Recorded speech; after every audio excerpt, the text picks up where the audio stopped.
C'était une belle nuit de janvier. Une équipe de chercheurs finlandais voulait trancher une bonne fois pour toutes entre les hypothèses de la Terre sphérique et de la Terre plate.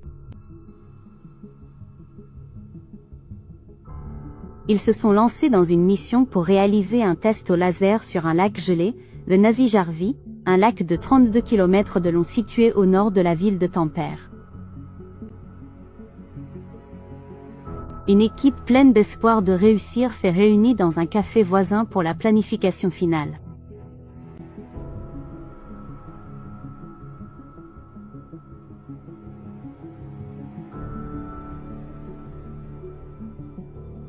Les étoiles ont commencé à briller. La lune a montré son visage. La nuit était claire, offrant des conditions parfaites pour voir des lumières lointaines, même avec la pollution lumineuse de la ville animée en arrière-plan. L'équipe était bien équipée pour l'aventure à venir. Ils allaient installer un télescope à l'extrémité sud du lac, près du café.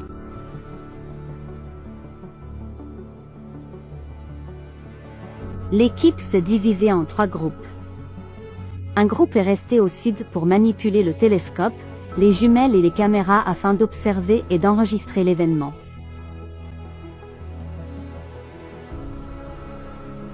Les 2 autres groupes étaient équipés de lasers, l'un avec un laser rouge et l'autre avec un laser violet. L'escouade rouge, ou plutôt un commando solitaire, si je puis dire, s'est rendu dans une zone d'hébergement vide pour installer le laser rouge. L'escouade violette s'est rendue sur une plage où elle pouvait monter sur une motoneige et voyager sur la glace vers le nord jusqu'à leur destination finale. Les groupes équipés de lasers devaient installer les lasers et viser la plage au sud, là où se trouvait l'équipe du télescope. La distance entre l'escouade rouge et l'équipe du télescope était de 10,4 km, soit 6,47 miles. La distance du sud jusqu'à l'escouade violette était impressionnante, 23,1 km, soit 14,4 miles. Comme le lac était gelé, le télescope pouvait être installé sur la glace, juste au-delà des rochers sur la rive. Le télescope était un Skywatch SkyMax 102, équipé d'un support pour smartphone afin d'enregistrer.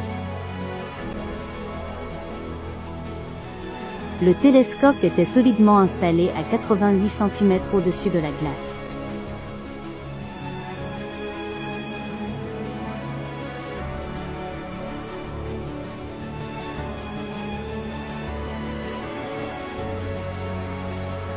Un grand drap blanc avait également été installé sur la plage pour voir s'il capterait une partie de la lumière à venir, si le faisceau laser pouvait être dirigé dessus.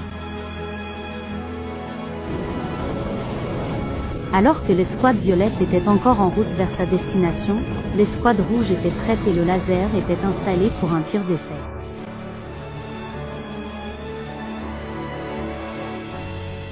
Le test serait effectué à 118 cm au-dessus de la glace.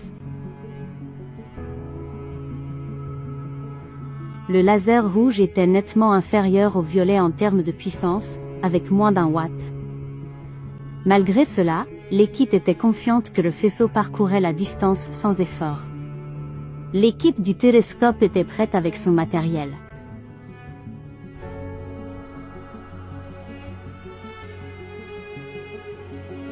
Le faisceau était clairement visible à gauche de la lumière ambrée qui provenait d'un petit phare à proximité. Le test à cette hauteur fut un succès.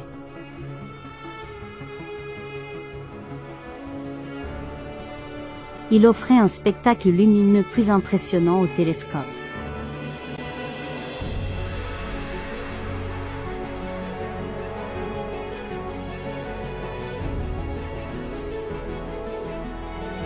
Pendant que l'équipe violette se concentrait sur l'installation de leur matériel au nord, le laser rouge fut de nouveau testé en le plaçant juste au-dessus de la glace. Cette fois, le pointeur reposait sur un gant à 3 cm au-dessus du niveau de la glace et était dirigé vers les observateurs. Le faisceau continu a été tiré et dirigé vers les observateurs. Et comme on peut voir le trépied du télescope sur la droite, cela montre que les observateurs regardaient la cible près de la surface de la glace.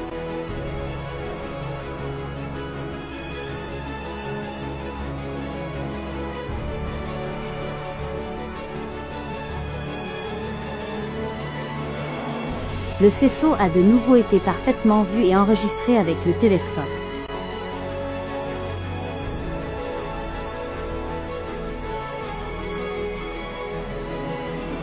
Désormais, tout l'espoir reposait sur l'équipe Violette pour qu'elle installe parfaitement son matériel et oriente le faisceau laser de façon à ce qu'il voyage horizontalement jusqu'aux observateurs.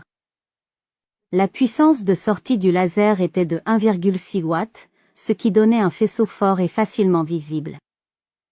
Trouver le niveau était le premier problème, et il a fallu corriger la visée de nombreuses fois par tâtonnement.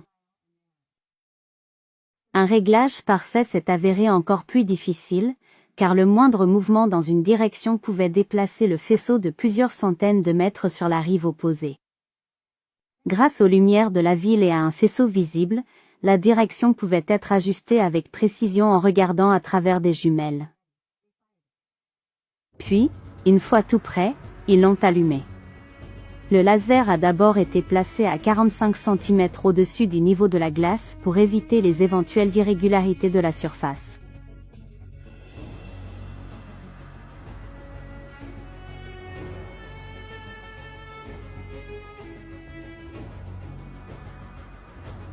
Les observateurs allaient maintenant avoir la chance d'assister à quelque chose d'unique, quelque chose qui resterait gravé en eux et qu'ils pourraient garder en mémoire toute leur vie.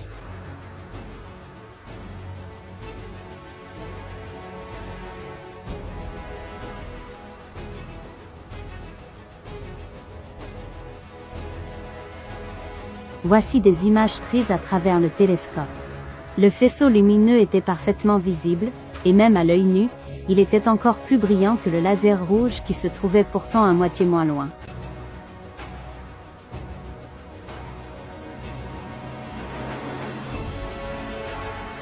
Après le premier tir, le laser a ensuite été réglé à 1 cm, puis enfin à 29 cm.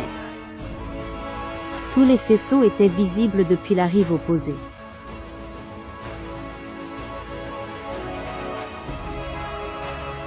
L'opération a été un succès. Pour maximiser encore davantage les résultats, le laser rouge a été réactivé afin d'obtenir les deux faisceaux sur la même prise.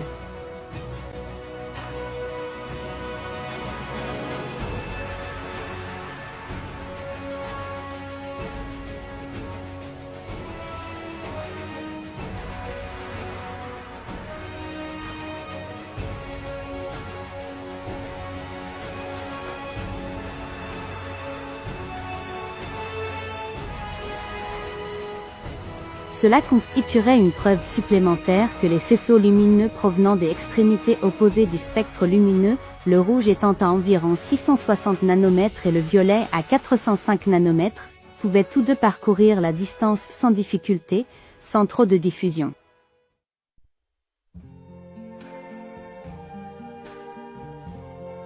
Les deux lumières ont de nouveau été observées depuis le niveau de la glace et étaient toutes deux visibles à l'œil nu. La lumière n'a pas pu être captée sur le drap blanc qui avait été installé, probablement à cause de la diffusion de la lumière et du fait que le réglage de la visée n'était pas assez précis. En entrant les résultats dans une calculatrice de courbure avec des conditions normales, on obtient une hauteur cachée de la cible de 30,6 mètres. La température de l'air était d'environ 0 degrés Celsius, donc même si l'on prend en compte le scénario hypothétique d'un effet de réfraction drastique causé par les conditions atmosphériques, il faudrait que cet effet soit vraiment extrême pour produire un tel résultat.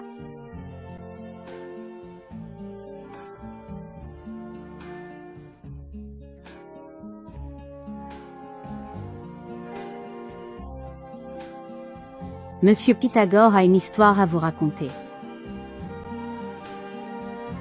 Si l'on débat avec ChatGPT et consorts, on peut obtenir des réponses comme celle-ci.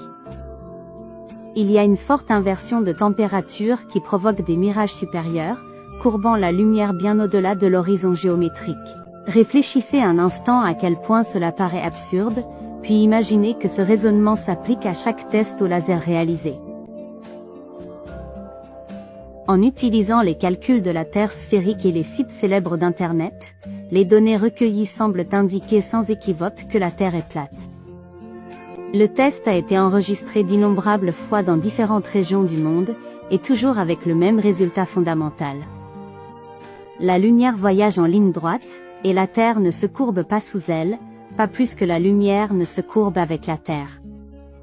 Elle se déplace tout simplement à l'horizontale.